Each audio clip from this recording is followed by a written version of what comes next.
UNRWA staff may have been involved in the October 7 attack by Hamas, a U.S.-designated foreign terrorist organization, are deeply troubling. As a result of these allegations, the United States has paused its funding to UNRWA. We appreciate the Secretary General's swift action when allegations against these staff came to light, including terminating the contracts of the accused employees, requesting an OIOS investigation, initiating an independent review of UNRWA's procedures, and ensuring regular communication with donors. A thorough investigation and clear accountability are critical. We look forward to information detailing concrete steps UNRWA will take to strengthen its oversight procedures. Finally, let me underscore our unwavering commitment to the vision of a two-state solution where two democratic states, Israel and Palestine, live side by side in peace within secure and recognized borders under a revamped and revitalized Palestinian Authority. Thank you, Madam President. I should like to thank the distinguished representative of the United States for his statement, and now invite the distinguished representative of India to take the floor.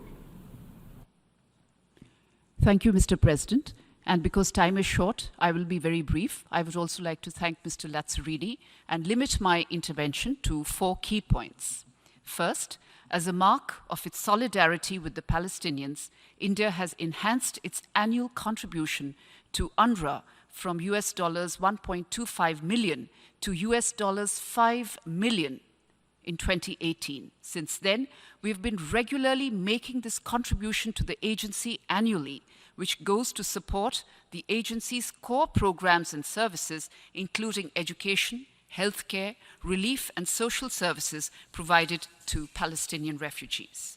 My second point, India has provided humanitarian aid to the people of Palestine and will continue to do so.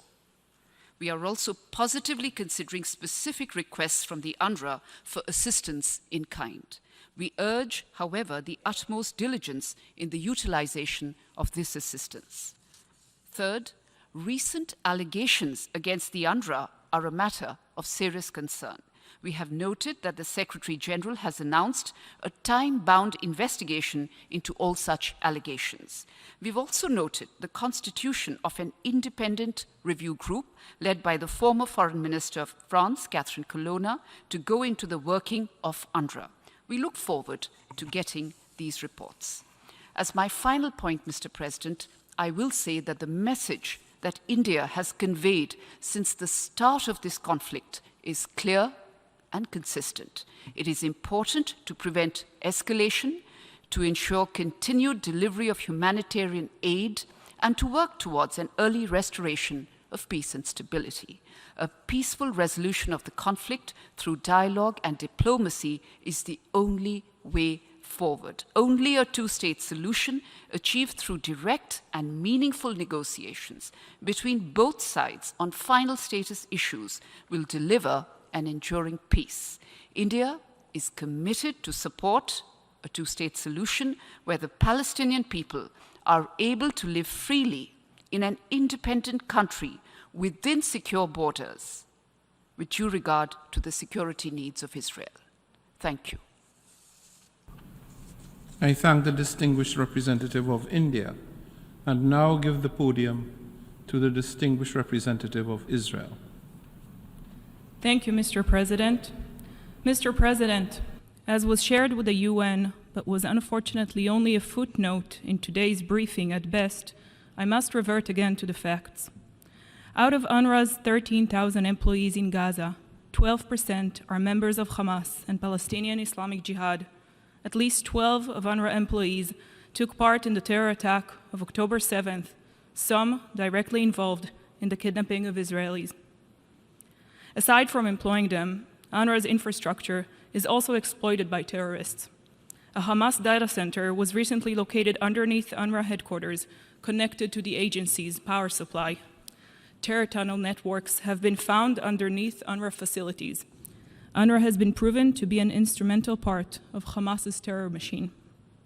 Yet rather than take responsibility for the weaponization of this UN agency, senior UN officials have chosen to say that they had no knowledge of Hamas's hold on the agency. This is false. Israel exposed terror tunnels under UNRWA schools and supplied evidence of Hamas's exploitation of UNRWA for years. We have sent letters to the Commissioner General and to the Secretary General. We held briefing, numerous meetings, imploring the UN for years to carry out a comprehensive examination of UNRWA facilities and activities in Gaza and the grave breaches of neutrality. Yet not only did they refuse, the UN apparatus has repeatedly shrugged off concerns and deliberately ignored data about Hamas' presence in their ranks and in their facilities. But UNRWA's rod goes back decades, far before Hamas hijacked it in Gaza. UNRWA has always been part of the problem, not part of the solution. UNRWA's very basis for existence is to eternally perpetuate the lie of Palestinian refugiehood. No other refugee population can pass the refugee status down through generations. This one-of-a-kind formula for Palestinians only, which was never financially sustainable to begin with, ensures that a Palestinian refugee will forever remain a refugee, as will their children, grandchildren, and every following generation, until one day they can invade Israel to claim it for themselves, just as Hamas did on October 7th.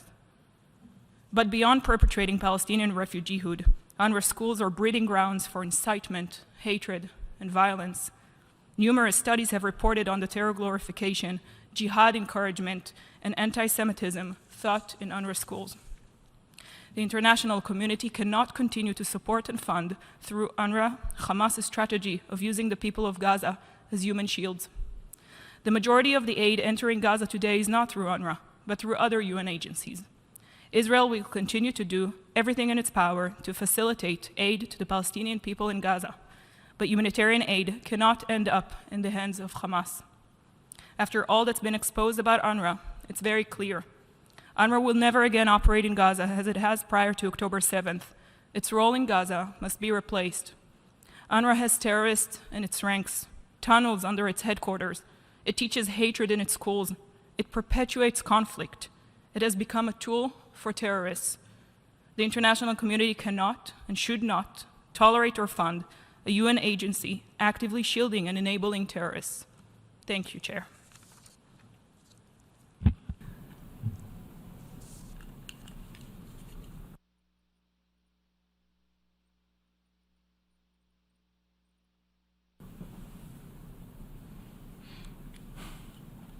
Colleagues, in light of the time, I consider that we have come to the end of our proceedings for today. We are within 2 minutes to 6 o'clock.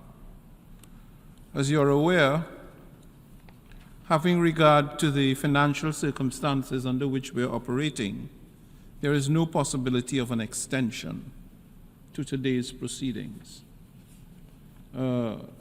Delegations will accordingly be advised as to the date and time of the resumption of the informal plenary in order that we can complete our list of allow everyone the opportunity to speak.